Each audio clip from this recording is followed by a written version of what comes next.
All right, so we're talking about MC Marvel X-Men movie coming out. I know we haven't even got Doomsday. I know we haven't got Secret Wars, but there's already stuff going on with Secret Wars being leaked and Doomsday letting pictures come out. We got a long way. Doomsday is till like Christmas time, and then other things. And after all that, it looks like X-Men MCU is going to be the big thing that launches this whole reset, whatever Feige is talking about. But my thing is, let's talk about Cosmic Book News. I can't stand this website. I don't like the guy. I do report on him a lot when he does videos, because to be honest, it's really easy to make a video on someone that's easy to debate and tell that side of your story on the other side of the coin. And it just makes it really easy when someone talks about this is the way something is, and I feel this way, and almost states it as fact when you could kind of already prove it wrong and give your opinion, and it just makes it an easier piece. And on top of it, a lot of people think he's hilarious to hear talk. His Facebook is full of hilarious comments. Now, this isn't going to be about me hating the guy or thinking he's horrible, or I shouldn't say hate. I don't hate anybody, but not liking the guy and thinking he spouts out nothing but bad things to people and he wishes everything to fail. And I think he just posted about Moana not doing good, and the only things he talks about positive are things that he actually likes. In the past, he's been in trouble for doxing James Gunn, and he's called him out on it, and then he tried to backtrack it. A lot of things have happened with this guy, and he's not very likable in the comic book community, movie community. He has subreddits on Reddit. People say to avoid him like the plague. You'll fall into him, you won't even realize it until you see the questions that they bring up. But so what's going on with them is they wrote an article, and instead of like going crazy and throwing things around and thinking this guy's losing his mind, I read it, and then it didn't make sense for what he was saying. So I went to the original website, Deadline, and I just have right now the Facebook post. Lee Sung-jin is best known right now for writing and directing Beef. Beef is amazing. I'm so excited he's going to be doing X-Men. I'm just excited. It's going to be good. I have faith in he's going to know how to do it. It is weird because it's something that he never really has touched upon. A lot of people that jump into superhero world, it's hard to touch. A fresh touch on it might be off a little bit. But who knows? Some people knock it out of the park. But then I read it, and what the writer was saying compared to what he was quoting out of what the writer said, it was very chopped up differently. So I'm trying to figure out what the hell this guy is getting his quotes and how he's getting to the article, because they're not really known for reporting accuracy. You could literally put them in Chat GPT. Are they reliable? And Chat will tell you. Not Chat GPT. I think it's Google Chat. I haven't tried Chat GPT, but I saw someone post it, and it was hilarious. That says no, they're false and they always are wrong and blah blah blah blah. He claims he always knows things because he has insiders. He always thinks Snyderverse is getting rebooted somehow. His insiders tell him that, or something's gonna fail. His insiders tell him that. But they've already decided what the X-Men movie is going to be about, and they're using every quote that they're pulling up to prove it that way. So reading it, beforehand, this connects kind of with my Byron video I did where John Byron, he had his idea that X-Men were never about people thinking Martin Luther King against the way to do it as Malcolm X, Martin Luther King, Professor X, and Magneto. It was never like that, and people made that their narrative, and it was always about Hitler and something like that. And when I did that article, I renewed some things, but then I looked into other things, Stan Lee quotes, and it always did make me feel like it was that. But in the beginning, like, it was what I thought. Stan Lee created them because he was bored. He wanted to make them, so I guess he wasn't that bored, but he didn't want to think of a way for them to get powers. He wanted them to just have powers, and that was it. There was no agenda behind it. So even him saying, oh, this was about Hitler, it wasn't. It was nothing about that. Later on, Stan Lee is quoted saying that he did like that it lined up with civil rights and things like that. He did admit to that, but that's not why he created it. Now, going further, when I did talk about it, I did talk about Chris Claremont was kind of the big writer. That's the best X-Men writer, by the way, that jumped it all off and made it about prejudice and bigotry and all these different things. And I tried to explain in that argument against Byron that, you know, it wasn't what he thought, but we are where we're at now, and it's different. X-Men's a lot different from where we started, and it is about being different and things like that. So that was already done. We talked about how the X-Men evolved, and I didn't ignore, you know, how complicated it is, and of course how popular the X-Men is, and I went on from that. And from that, you know, I'm willing to follow the history. And the problem for me is when somebody else takes a quote and makes it say something they wanted to say, and just to get clicks or to prove their narrative, their agenda. And this is what, you know, kind of bugs me, especially that if you're an X-Men fan and you grew up with them, or like I tell everybody, I love Wolverine to death. My son's name is Logan. My comic store is Best There Is. I call this Best There Is Entertainment. Wolverine's just a big thing too. So X-Men, you get a little more like, oh, I gotta look into this because these are my people. You feel like, you know, you grew up with them and you know them. And funny enough, the Lee says he, you know, remembers the most watching it with his father growing up, and it holds a dear place in his heart. So I'm glad to see that. But the whole point is, you know, the interview's up there. I can't see all of it. I just recommend look it up. You can look up Lee Sung-jin and Deadline and X-Men together, and it'll come up. So it says he grew up with X-Men. He goes through that, and then he ends up going through to a point that I marked down where he says there's no better set of characters that I kind of amplifying feeling othered, feeling different from the world. Now remember that word othered, because our buddy Matt at Comic Book or Cosmic Book News, I don't know what the hell they're called, will use that to his advantage.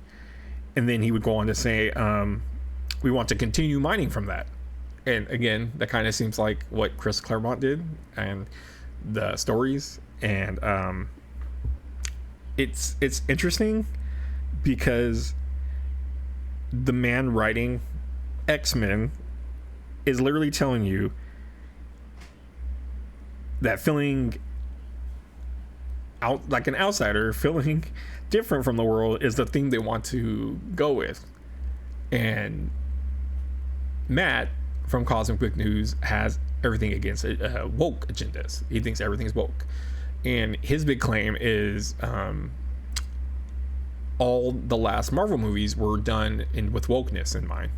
And I think he brings up Supergirl as well sometimes. And he believes that the whole Doomsday got brought together, bring back old people that make them money and things like that, where it was all changed because of they did so much wokeness, they had to go backwards and fix it. In all actuality, John Majors screwed up somehow. I don't know what exactly all happened. I know stuff came up. I don't get into the details of that. But we got no Kang. Kang was getting built up out of nowhere. We have a big slate, a big movie to come up. Luckily, the Russos were available. They were able to talk to RDJ to be in it. They were able to talk to Evans to come back in it. And they did more of a closure on Endgame, but dealing with Doomsday. And, well, Dr. Doom going to Doomsday and Secret Wars. That was what's going on. And that's pretty much a fact. You could go fact check all that, and it pretty much is what happened. It's not we're guessing, and it wasn't because they went too woke in their other stuff, they're going backwards. It was nothing like that. They're trying to fix the best way they can and give fans the best comic movie. And I won't lie to you, I'm worried about Doomsday. I'm worried about this got rushed. I'm worried about we're getting Doom without a build-up. It just doesn't make sense. I think it's part of Endgame getting released again in theaters. They're going to put in other scenes they said already, so we shouldn't have to watch a movie just to get other clips to get caught up. But that's not what we're talking about here. What we're talking about is the writer, where he mentions we want to continue mining from that theme, and it couldn't be more relevant than today in 2026. So that being said, I would think that things are crazy right now.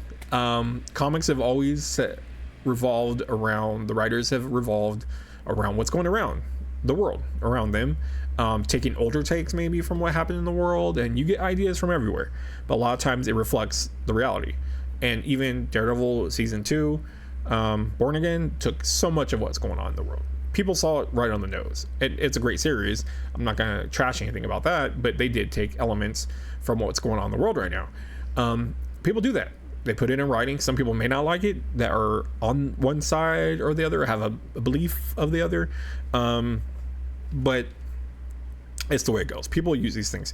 So him saying that he's pulling things, mining it, and using it, especially around 2026, says to me a lot, because there's a lot of change, there's a lot going on, there's a lot of rights being fought for, all these different things, all going against the idea of Matt, I think his name's Matt, hope I'm saying the right name every time, saying that they're going backwards instead.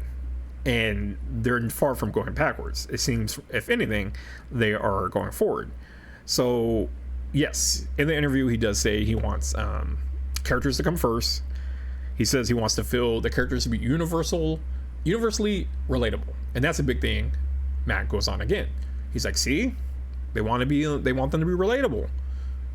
And again, I don't know how that helps your argument.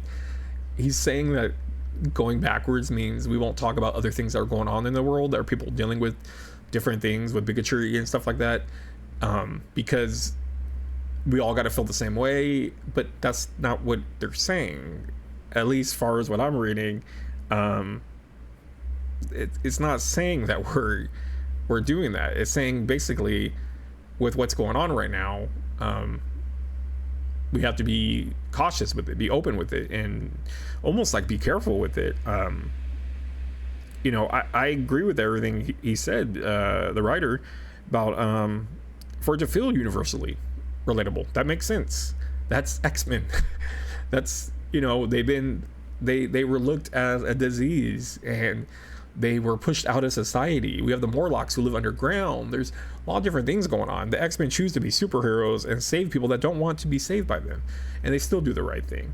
And it's just crazy that he's using these quotes and twisting them around, which I'll go to his article in a second, and making it where Marvel's backing up. And there's nothing in here that says Marvel's backing up from away from that identity.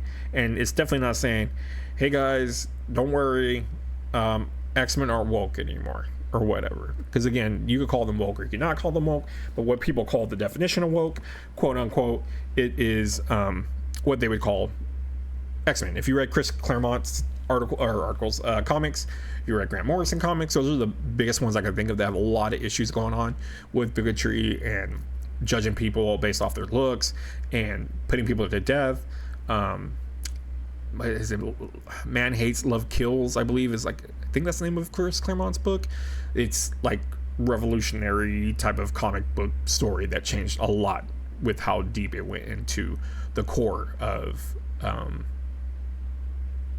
I guess you say the humans against the Homo sapiens against the Homo superior, what Magneto would say. People against the mutants. And it was a big thing. It aimed big. It aimed to a big audience, and it was pushed forward. But then we go look at so they do Marvel's X-Men movie. Writer confirms it's X-Men are for everybody. And that to me already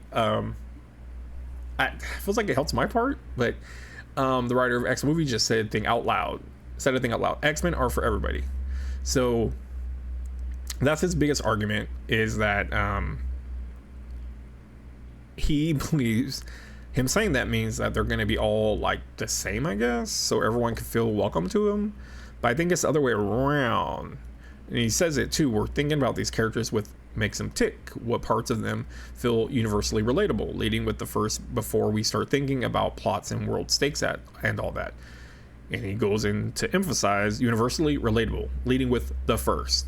So this is making it like the characters come first before anything. But I think what we're talking about here is the characters feel different. The characters don't feel accepted in a lot of their stories. A lot of people go to the Professor X's institute, Mutant Institute, for the help and being afraid and scared and all that stuff. And it's like points out too as well. He talks about the John Byron thing that we already kind of covered up. We like Xavier being FDR, Magneto being Hitler. He goes into talking about how this isn't my theory. Marvel just ran the experiment on its own animated series. X-Men 97 stripped out season 1's agenda messaging, the latest sign of Marvel's retreat from the message from the first era, and told a universal story instead. Again, I don't get how that all mixes and how it points to it. And he's saying now that they changed it, that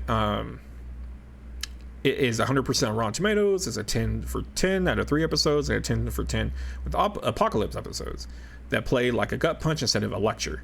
And it's not a lecture aimed at a small segment of the audience, is what he feels like. It says critics themselves call it less preachy. Again, he can pull one critic out and say this is what they said. He goes even further to talk about Lee saying that they want to go back to characters first.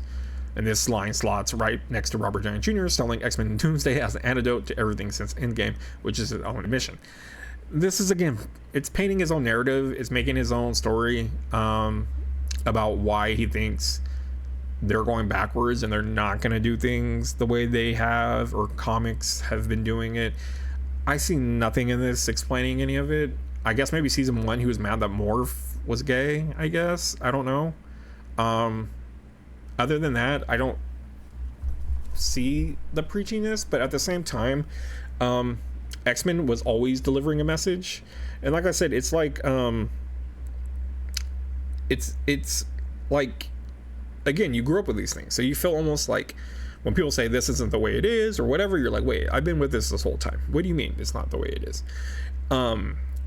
So he's trying to say, it's new. This is a new thing. X-Men's gone woke. It's new. But anywhere in that discussion with Deadline, Lee said nothing of that. He never said anything. You could look it up. You could show me, Google it again, see if he has other inputs. Nothing anywhere says in the interview there's nowhere to see. So this isn't reporting what he's doing right now. This is like being someone on YouTube. I'm not famous or whatever, but I like to talk about reporting and debates and theories and all that stuff. But when you do things like this, it can be very misleading and turn a different side on another side, and it could back up people like his agenda and make them feel stronger when they go against arguments because they don't really do their homework. This is like telling me what you want to think from the quote, and secretly mean like what the quote secretly means to you, and that's fine. You could sit there and think this means that, but that's not what it's being said. It's not. The leap in this that's the most crazy is the writer says he wants the X-Men to be relatable, and he says universally relatable, and that's the craziest part, because that's like the evidence of Marvel is not moving away from what they've done. They've always wanted to make everybody, and I said it before in another video, they've always done people that do anything that you would call unquote quote unquote quote woke. People think, oh, they're doing it for this reason or that reason, and it could be for PR to be safe and be open to everybody, but it is a risk-taking thing. Or people just want to feel like there's somewhere for them to sit at the table. They want everyone to be able to watch something and have themselves represented in some way. Granted, I've said in other things as well that you could do things very plain and simple and not add all those different elements and just tell the same story. But I think a lot of these comics, movies, whatever, they want to tell stories that kind of open up to other people. And I don't get why these two things are opposite. His article and their article. Why is it how's it been like evidence that we've been seeing it get pushed away? Because you could look at like the X-Men characters right now, like Nightcrawler was very still is religious, very religious character, and someone that's an atheist could read it and still relate to Nightcrawler in some way. I don't know, I'm just saying that is something that is strong in the comics. And again, I think it might have started with Chris Claremont, and he can still be relatable to somebody who never has experienced his religion or being prosecuted for what he believed in. He has issues with it sometimes with people and how they treat him, and that's not even him being immune. That's him having his own religion, his own religious beliefs. I'm sorry.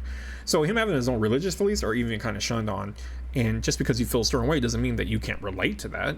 Rogue can't touch people, and she feels isolated, and she has to remain with that thought of no physical contact and no intimacy, and the isolation she has, and other people can relate to that. It's just different characters have different things, and you can pull a message out of each of them, and it doesn't change that we all relate to them differently. And again, it all could start with them being a mutant outcast, but there are other things deeper. Again, like they said, starting with the character, that's where they could go, and the character first. And to be honest, that's just storytelling. That's just storytelling. You doesn't mean you're stripping away anything, writing things like that or coming off things like that. It makes you care more about those characters. It makes you care more about their journeys. If not, we would be reading some boring stuff without them having obstacles. And some of these obstacles are being different, and some of these obstacles are having different views. And they, it's some tales are old as time, where people, for example, Nightcrawler, he's someone that has religion things gone against him, and people may have read his comic are really against it. In real life, there are people out there boycotting things because they think it's influenced by the devil. Or at Comic Cons, I always see it, that people will come out there and with signs, and they're talking about you're sinful. I don't know, it's whatever, but this is happening. This is in real life, and it reflected in the comic book. Nightcrawler had to deal with these kind of things. So if you're making it like I literally had to be Wolverine to relate to Wolverine, the story is failing. That's not how it's supposed to go. You're not supposed to be like, oh, I'm literally this person, and that's why I relate to him. It's the things they go through, the obstacles, the stories, and everything that goes with it. And like we talked about Chris Claremont a lot between the John Byron thing and how the original X-Men were created, but Claremont leaned so hard into the prejudice, the persecution, the bigotry, and all that stuff a lot in the comics, and that got carried over a lot into everything else. The message in like all the X-Men movies you watch, everything, like cartoons, a lot of it was about acceptance and being different and having this way. And then he tries to use that whole thing I said earlier with feeling othered and and mining from that theme, and he's using it as it's like a point for him to like be winning here, where it's like, yeah, see, I told you that they're not going woke or they're going backwards. No, that sounds a hell of a lot closer to the X-Men than I've ever heard. He's digging deeper, he's saying, into, and I already quoted it, but what basically is he's digging deeper into feeling different in the world, and they're going from that. He's going to continue mining from that. So it's just all silly. And I think just people who want to, report on these things and give their point of views, that's fine. But once you start messing with like an agenda that you want to make it fit for yourself, and you want to create this narrative for everyone to read about, and you want them to follow it as it's factual, and it's not. You could go through all his quotes that he put in. He didn't make up any quotes. And this is not about me versus the guy. This ain't about me versus the guy. This is about me getting clarity and clarifying for people that may fall into this trap, because this is bad. This is gross. I don't like this. We're not even at the movie being written right now, and we're already getting ideas about this is about that. We're going off this guy. We're going off that guy. And he means this by this. He means by that. No. Just read the quotes. You see what they say. And nothing is leading into what he's saying, and what I've heard other people say that Marvel went backwards because of all the wokeness or whatever from this last phase. I don't know how much. I mean, Shang-Chi being woke, I don't get that, because maybe he's Asian. I don't know. It's kind of weird, but I don't know what they did that feels like they have to go a different way, and the only thing that people are pivoting to, like I said, was doing Doomsday, and they felt like, oh, see, they had to go do something big and bring back the original people, and that's why they were panicking. And it's like, no, they were panicking for a whole different reason why they were panicking. But yeah, so I mean, again, you could go through the quotes, you could go through his quotes that he listed, and the things that he focused on, what he said, and actually read them and go along with the Deadline article. And he pretty much does bring up no false quotes. There's nothing here that he changed. He changed what it meant to him, like saying, notice what feeling other means in that framing. It's not a demographic checkbox. That doesn't make any sense. That doesn't make any sense at all. It's the most universal feeling there is, that every kid who ate lunch alone, every adult who ever walked into a room and felt like an odd one out.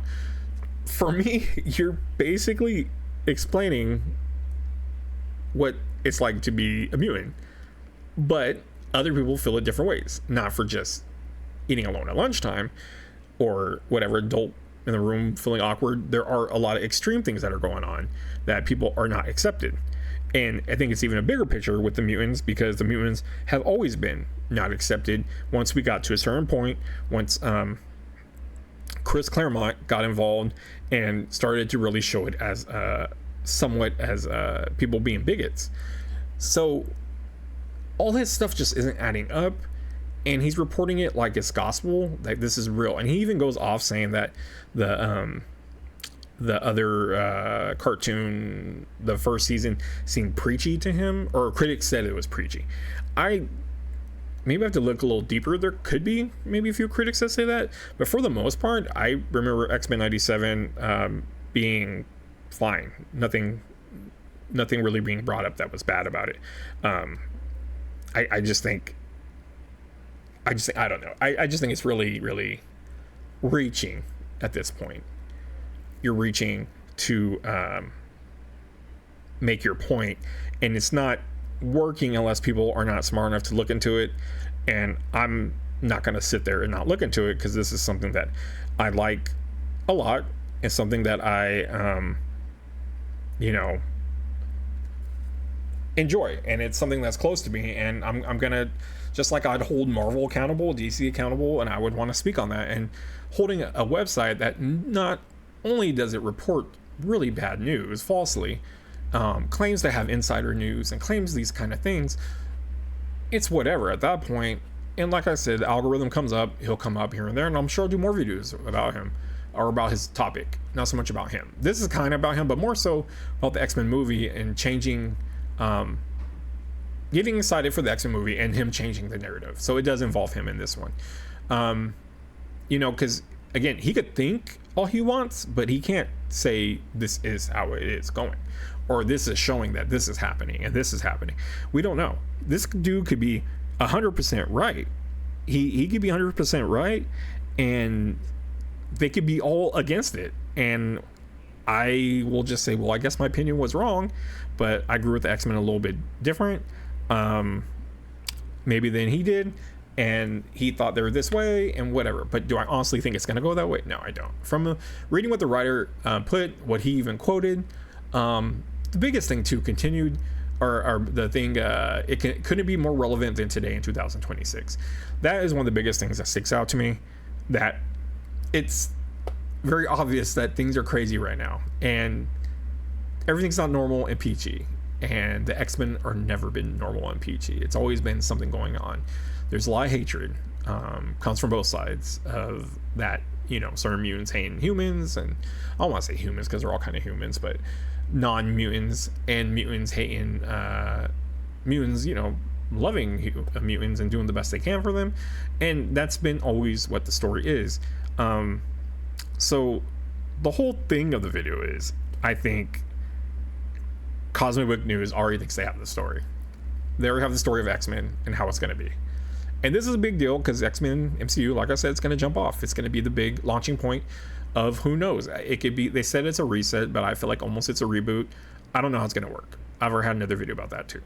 But what I'm saying is, it's a big thing, and this website is claiming they basically know how before it was written, before the movie has even started written, that we're going to be this way, that it's going to be made this way. And even like he says no better set of characters, which is, you know, that's fine to put, but Marvel's X-Men movie writer confirms it. The X-Men are for everybody. I don't see how that helps his argument, where he gets into everything about, you know, everything about the whole idea.